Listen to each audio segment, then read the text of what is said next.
So that's what it looks like with the bumper, and then we got the glass headlights to go on. Fancy.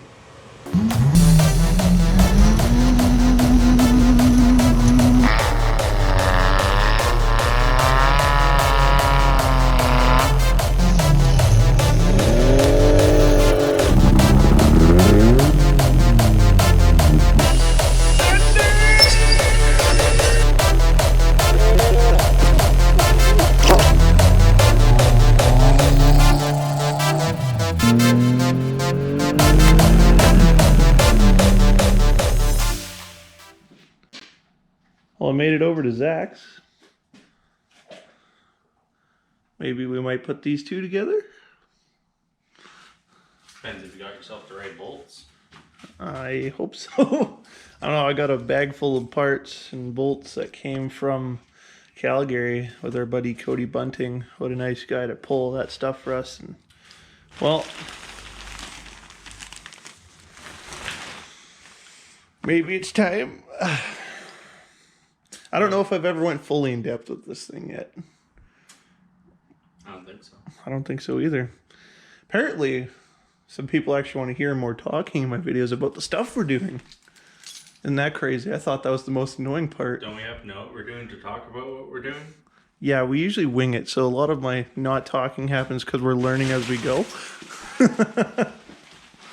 So, what we got here is a G10T Suzuki G Series, which is a 1 liter, 993cc out of a Geo Metro. And as a lot of the people that were really questioning about this engine are probably mostly Americans. If you didn't know, Americans, the Canadians got a turbo multi-point fuel injection 3-cylinder. As you can see, the injection holes there, those are factory. Half of this intake is factory. Half of it.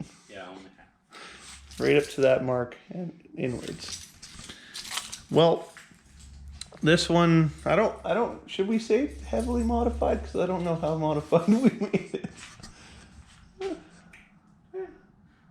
Mostly modified? Just the head. The block's pretty much stock. Minus bore size. Yeah, it's normal though.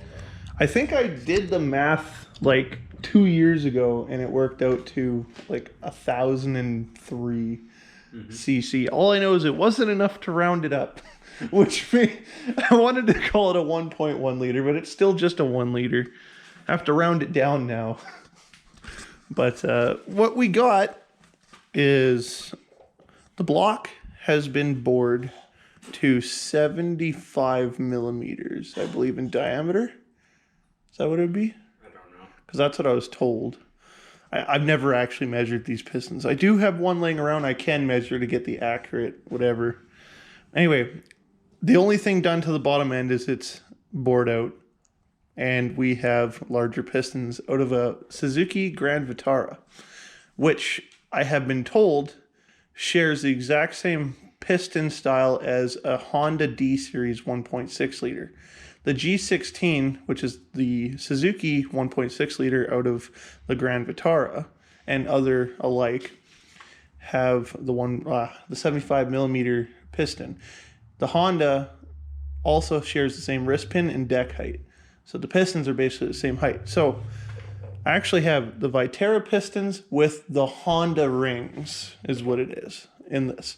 So we have Honda Series, D Series piston rings on our Suzuki G16 series pistons. For the head, this is a 3-tech head. So what it was is we had a head sent off, or he had a head, I can't remember, it's been too freaking long. Pretty sure we sent it off and he reworked it as much as he does. And I also got him, I can pull this off, got a different camshaft.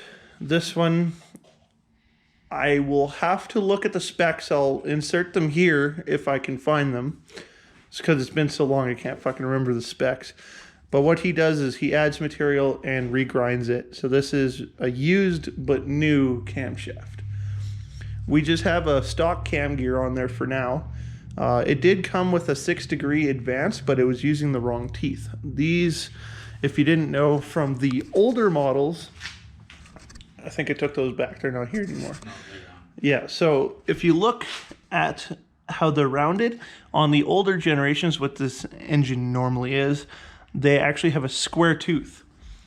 And the gear that we had from 3Tech was the old style. We couldn't use it. We will be putting an adjustable on so we can do whatever adjustments we want. Then this is the lower timing gear out of a newer Suzuki Swift or Geometra 1.3 G13 BB with the crank angle sensor. And that's why we grabbed this one, because it has a trigger wheel on it. We don't have to fabricate something, just something factory to bolt on. Different oil pump and oil pan too, right? Yeah, the oil pump and the oil pan have the hole for the angle sensor. Then now we go to the manifolds. Very custom. Yeah, Custom, probably gonna break right away. that might happen. I don't know, you can explain what you got going on. Exhaust. Yeah, used rusty old exhaust pipe off a motorcycle. What year is that? That was a 1980 550cc motorcycle. Outer exhaust tube because they're dual tube, but not single. So that might break. And we Also didn't TIG weld it because it was rusty and crappy. we actually had a video earlier in our YouTube there making these flanges. Or just cutting them out, not making them, just cutting them out. We do have a thicker one here somewhere over there that we haven't polished up or anything, but that's what it looked like before. I think that one's a little bit thicker. Yeah, that one was thicker. That's also why it cut worse. Yeah. Because, figuring out the settings for the plasma guy, no. Just send it whatever was on last. Yeah. So this one, it was our test one. If it ever blows up, we can always try again. And then we have another one that's already pretty and ready to be welded to. We just don't know where the fuck I put it. That didn't take long. It's over there somewhere. Because I'm Brought pretty it sure. here? Yeah. You didn't bring it here. I brought it here. I gave it to you. I swear. I've never seen it. Well, either way, it's lost in. It's at your garage. It's okay. Maybe no. I cleaned out my garage. I didn't see it there. It's not there. All right, moving on to the turbo. This turbo, I believe, is out of a Grand. No, not a Grand. They're called a Caravan. The turbocharged 4-cylinder 1.9 liter or Are one. they that big? Yeah. They're not like a 1.6 or something? No, I think it's like a 1.8, 1.9 liter. I can't remember. I'm not a Chrysler guy. I don't know anything about I Chrysler. haven't seen any at Bucks forever. I know.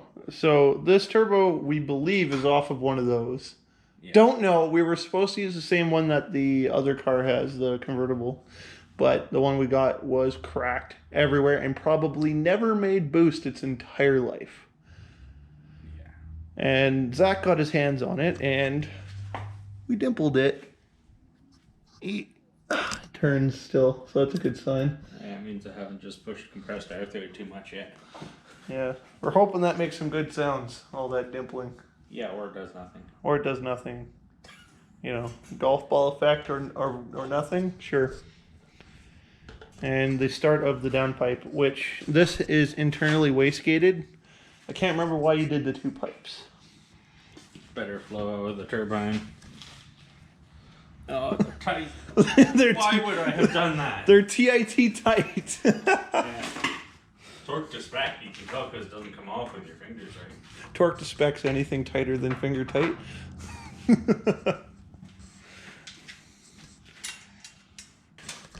Either way, while he's finding a tool, I'll explain.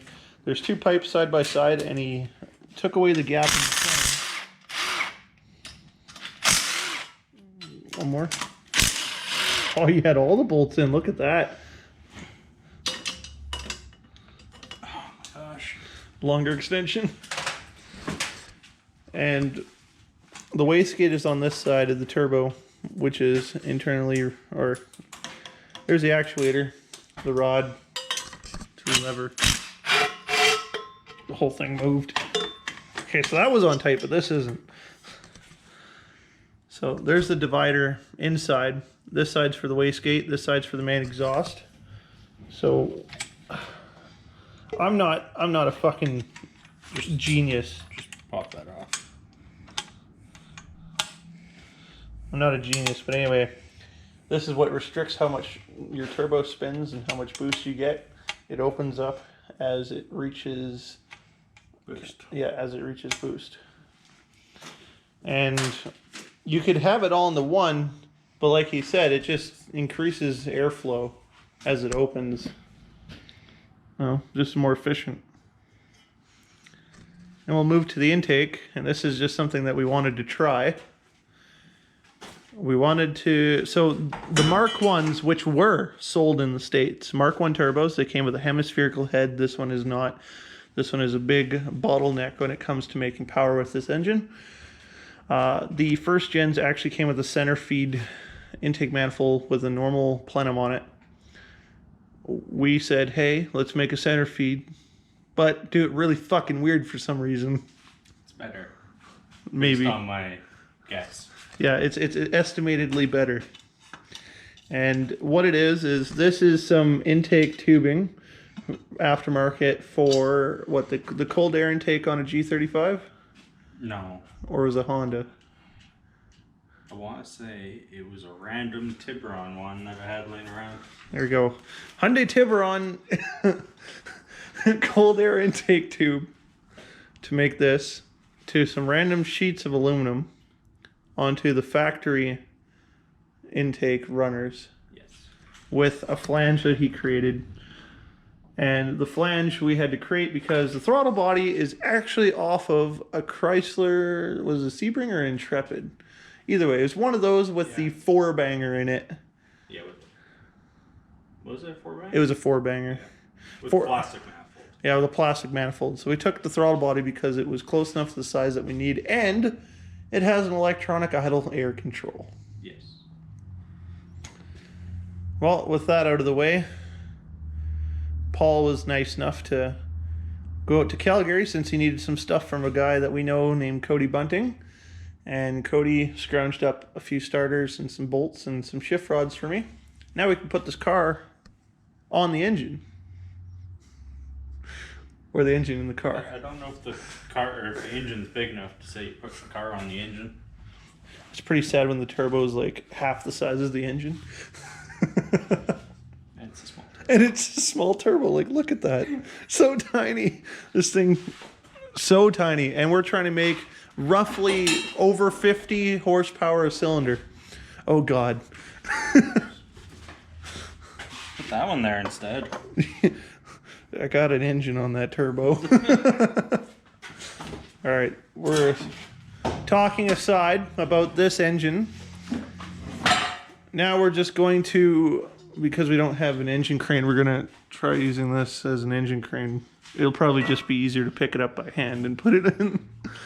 Yeah, but it took me a long time to put this together. And you want to use it. Yeah, because it was 12 feet tall and I had to cut it shorter. I guess there is one more thing I forgot to mention on this is we're actually fancy and we're using ARP head studs, not bolts. Super, super fancy and totally overkill for this engine, but we're going to do it. No lifting heads, maybe. Maybe. All right, I'm going to set up time lapse and we're going to put this engine in this car maybe sort of without failure or with, depends. Do you have the alignment tool for the clutch? Do we never put, oh, you fuck. You're going to make me run in my garage. Wow. You said you need a starter trim too. I do need a Who starter. tightens these things? Apparently you. All right, well, I guess, sorry. Maybe we'll run to the garage and then come back and put it in. That sounds more like a better plan because we forgot this thing doesn't have a fucking crank on it. Or flywheel and clutch. Stand by.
Alright, so we got the engine in now.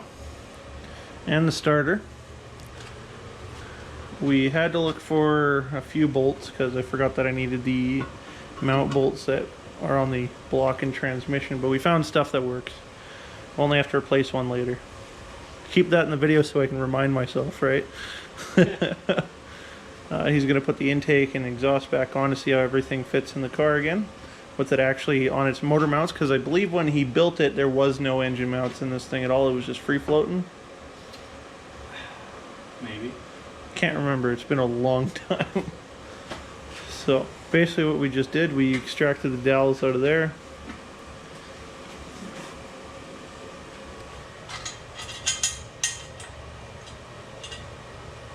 We don't know the full plan of what's going on with this car yet.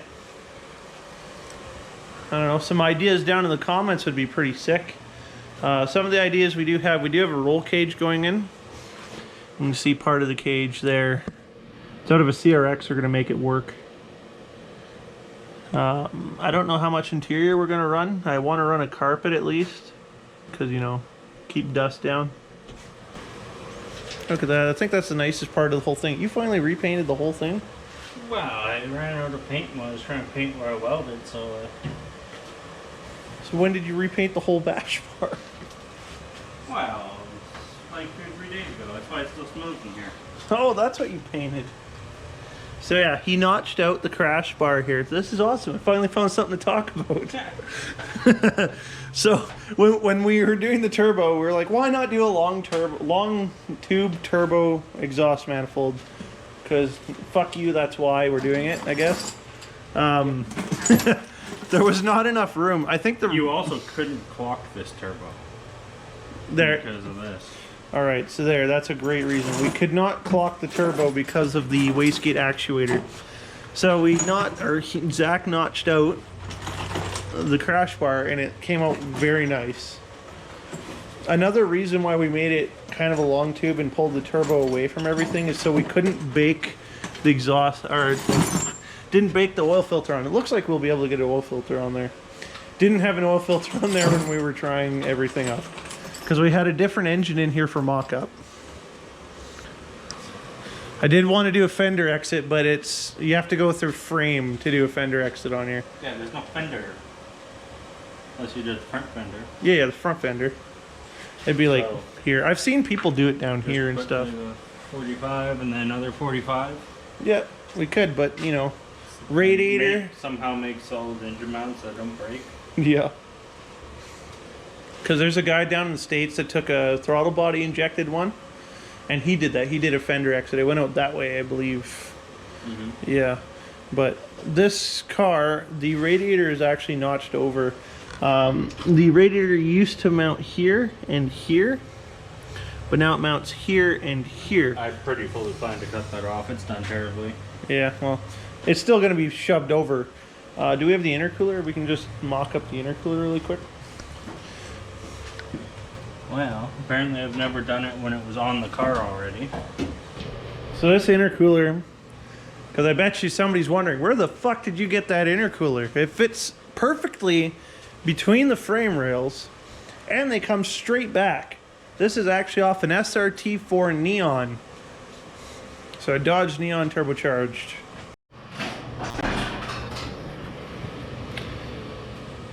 So that's what it looks like with the bumper, and then we got the glass headlights to go on. Fancy.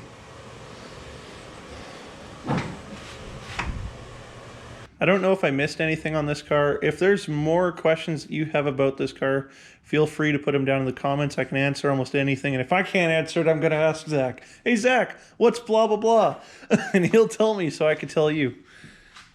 We got, like, it looks closer. We still have so much work to do on this thing. The wiring harness alone is going to take Zach a while. Because I can't do wiring. Very bad with electrical. I can do the mechanical side of stuff. Zach is a genius when it comes to wiring. It's easy. You just do it. Yeah. Well, like, comment, subscribe. The usual YouTuber thing to say. And hopefully this thing will be getting closer to firing up for the first time next time you see it.